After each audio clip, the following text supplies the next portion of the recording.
Have you ever had that moment where payday hits and you're like, okay, yes, we're back, we're alive, we're thriving, and then you blink, just a normal, innocent blink, and suddenly it's 3 days later and your bank account is doing that thing where it looks at you like, so what's the plan here, boss? Because it's not even like you did anything wild. You didn't book a trip to Bali. You didn't buy a jet ski. You didn't hire a personal chef named Mateo who only cooks foods that are emotionally aligned with your inner child. You just lived. You got gas. You grabbed groceries. You said yes to one little meal out because you were tired. You clicked subscribe and save because it was literally cheaper. You paid your bills. And then there's this weird foggy gap in your memory where your money just kind of evaporated. And honestly, this is the part nobody wants to admit out loud. It can feel like you're working for a paycheck that you only get to hold for a few hours before it gets passed around like a hot potato. And yeah, I've been there. I'm Nick, and I spend way too much time thinking about money. Like, not how to get rich quick money, but the psychology of it.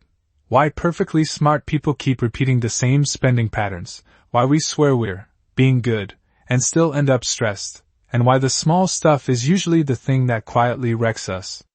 Because here's the shift I want to offer you today, it's not that you're bad with money. Most of the time, you're just walking through invisible traps that were designed to feel normal, convenient, even deserved. And once you can see them, like really see them, the whole game changes. So in this video, I'm going to walk you through 5 spending traps that eat your paycheck every month, not in a shame why way, not in a never buy coffee again way, but in a let's turn the lights on and stop the leak kind of way. And I promise, by the end, you're going to recognize at least one trap you've been stepping in for years, and you'll know exactly what to do about it. Alright. Let's get into it. Let's start with the one that's almost too obvious, and that's exactly why it's so dangerous. Subscriptions. Because subscriptions don't feel like spending. They feel like background noise. Like the hum of a refrigerator. You only notice it when it stops. Or when you finally open your statement and realize you've been funding a small digital village of apps, streaming services, premium, upgrades, cloud storage, meditation platforms, and one random thing you subscribe to at 1:12 a.m. that is simply labeled Pro. And what's wild is how consistently people underestimate this. There's research and reporting showing people think they're spending one amount monthly, like, maybe $80. And then when they actually list it out, it's way higher. Like double higher. CNET, and it makes sense. Subscriptions don't trigger pain. There's no moment where you hand over cash and feel your soul leave your body a little. It just quietly happens. A quick story: I once did this audit on my own spending and found a subscription I genuinely could not identify. It was like $9.99 a month. I stared at it like it was a clue in a murder mystery. I googled the merchant name. Nothing. I searched my email. Nothing. I was 2 seconds away from calling my bank like, hello, yes, I'm being haunted by a SaaS platform. Turns out, it was a free trial I forgot about. From almost a year ago. And the worst part? I wasn't even mad at the company. I was mad at myself for not noticing for that long. The simple breakdown: this trap works because it's small. It's automatic. It's emotionally justified.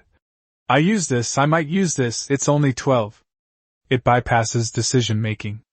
And when spending bypasses decision-making, it bypasses your ability to change. Why it matters to you: if you're trying to save, pay down debt, build an emergency fund, subscriptions are like little holes poked in the bottom of your boat. Not dramatic. Not exciting. Just constant. And yeah, some subscriptions are totally worth it. But unexamined subscriptions will absolutely eat your paycheck. What to do, without becoming a monk? Here's what I recommend. 1. Do a subscription sweep, once per month. Pick a date. Like the first Saturday. Put on music. Make it a ritual. 2. Ask this question for each subscription. Would I buy this again today, at full price, if I had to manually re-enter my card info? That question is brutal. In the best way. 3. Replace defaults with decisions. If you truly want it, keep it, but move it to an intentional list. You're not cutting joy.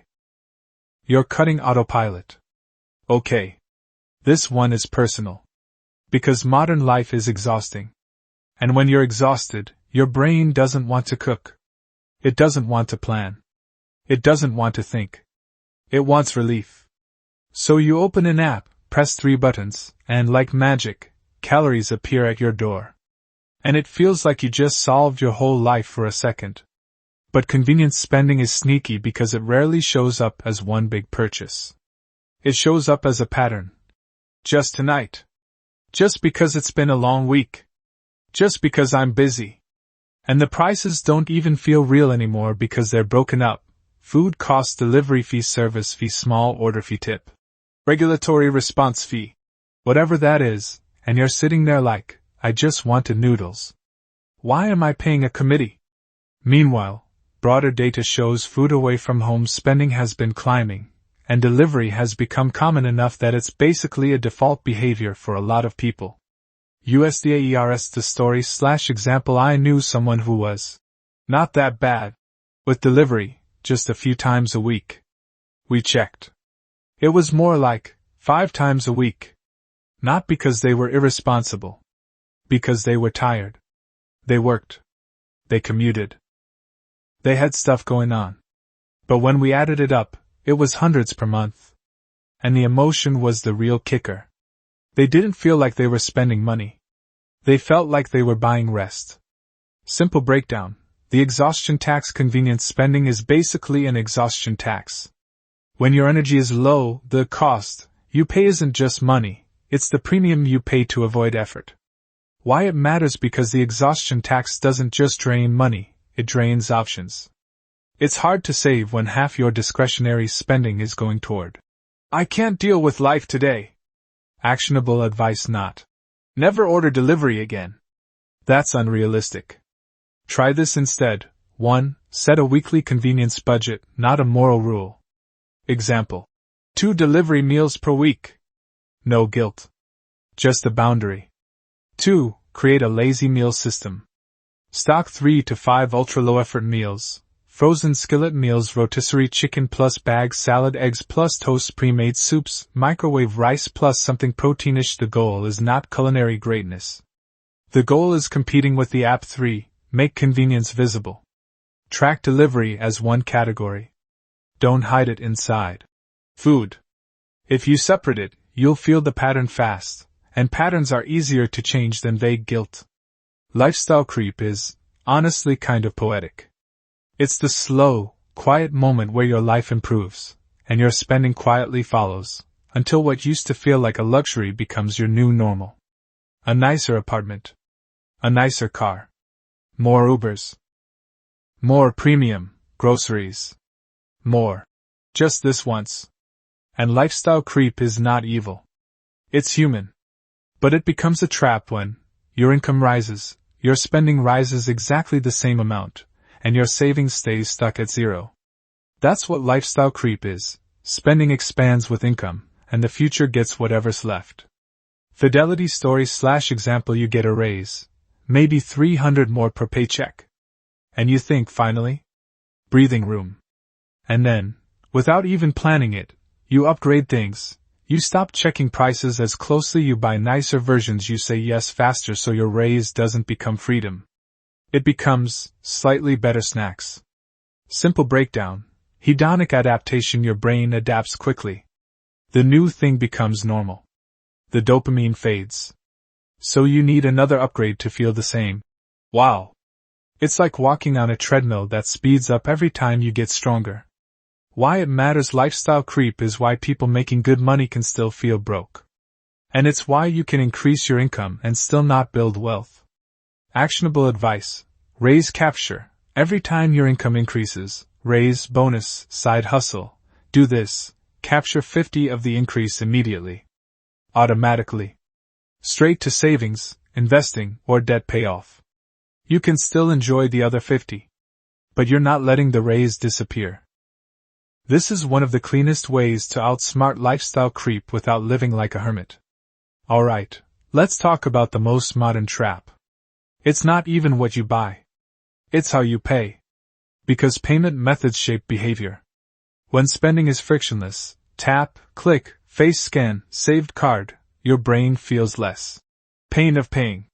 It doesn't register the loss as intensely, which can make it easier to spend impulsively. There's research discussing this exact psychological effect with digital payments and impulse behavior. PMC now layer in credit cards with high APRs, often north of 20 on interest-bearing balances, Federal Reserve, FRED, and by now, pay later, which can feel like a cheat code, and you get a system where spending feels lighter than it is, until the bill arrives and reality shows up like an unpaid intern with a clipboard. Also, BNPL usage and late payments are a real issue for a chunk of users, enough that it shows up in big, official household financial well-being reporting. Federal Reserve story/example BNPL is the easiest thing in the world to rationalize. You're not spending $200. You're spending 4 payments of $50. But here's the trick, your brain stores it as $50. Your budget stores it as $200. And if you do that 3 or 4 times, now your future paychecks are already booked. Simple breakdown, future income pre-spending credit cards and BNPL let you spend tomorrow's money today. Which is fine sometimes, but it becomes a trap when it's routine. Why it matters? Because it creates the paycheck eating cycle. Paycheck arrives, it gets used to pay for last month's spending, you have less left, so you lean on credit again. Repeat actionable advice 1. Add friction on purpose. Use a 24-hour rule for non-essential online buys. If you still want it tomorrow, fine. But most impulse purchases die overnight. 2. Create a BNPL rule, only one at a time. No stacking. If you already have a BNPL plan, you don't start another. 3. If you carry credit card balances, focus on payoff systems. Snowball, smallest balance first, can help motivation. Avalanche, highest interest first, saves more in interest. Pick the one you'll stick with. Fidelity, this one is a little different. This trap doesn't look like fun spending. It looks like responsible spending. It's the add-ons at checkout. The insurance. The protection plan. The peace of mind package. And sometimes, yeah, protection is smart. But a lot of add-ons are built on fear. The fear that the thing will break. The fear that you'll regret not buying coverage. The fear of being the one person whose laptop explodes the day after the warranty ends. The Federal Trade Commission literally has consumer guidance on extended warranties and service contracts, what they are, what to watch for, and the fact that they cost extra and vary a lot in coverage. FTC and Consumer Reports has repeatedly pointed out that extended warranties are often a bad deal for consumers, with many people never using them and those who do sometimes spending more on the warranty than they save. Consumer Reports story/example, you're at checkout buying something for $399. And the screen goes, protect your purchase for only $8.99/month. And you think that's nothing. But that's the trick. They turned a big number into a small number. Over time, those only charges stack into real money, money that could have gone into an emergency fund, which is basically the ultimate extended warranty for your entire life. Simple breakdown, fear versus preparedness. Fear spending says, I need to buy this add-on so I don't feel anxious. Preparedness says, I'll build a buffer so I can handle issues when they happen. Why it matters? Because fear spending is endless. There's always another risk. Preparedness is finite. Once you build the buffer, you're less vulnerable. Actionable advice 1. Ask, what's the worst case cost if this breaks? If it's manageable, skip the warranty and self-insure. 2. Create a small, repairs replacements, sinking fund. Even 20, 50 per paycheck builds confidence fast. 3. Be especially skeptical of monthly protection plans. Monthly plans are designed to be forgettable. That's not an accident. So if you take nothing else from this video, take this: your paycheck usually isn't disappearing because you made one catastrophic decision. It's disappearing because of 5 quiet systems that feel normal. The subscriptions that run on autopilot, the convenience spending that charges you for being tired, the lifestyle creep that turns raises into new normal, the frictionless payments that make spending feel unreal, and the fear-based add-ons that sell peace of mind, one tiny monthly charge at a time. And I know, some of this can sting a little. Not because you're doing something wrong, but because it's frustrating to realize you've been playing a game where the rules were hidden. But that's also the good news. Because once you can name the traps, you can redesign around them. And it doesn't require perfection. It doesn't require you to stop enjoying your life. You don't have to become that person who makes their own toothpaste and refuses to turn on the heat. On principle.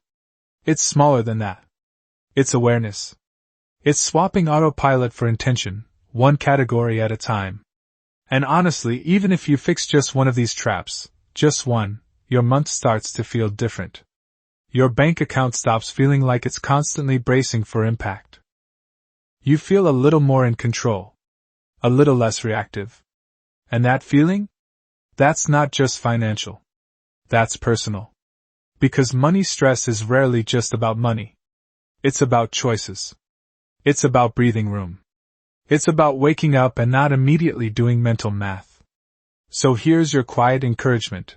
Pick one trap. Don't try to fix your entire life tonight. Just pick one. Run the subscription sweep. Set the convenience budget. Capture half your next raise. Add friction to spending. Start the repairs fund. One small shift. And then another. That's how people get ahead, not with one giant moment, but with a slow return of control.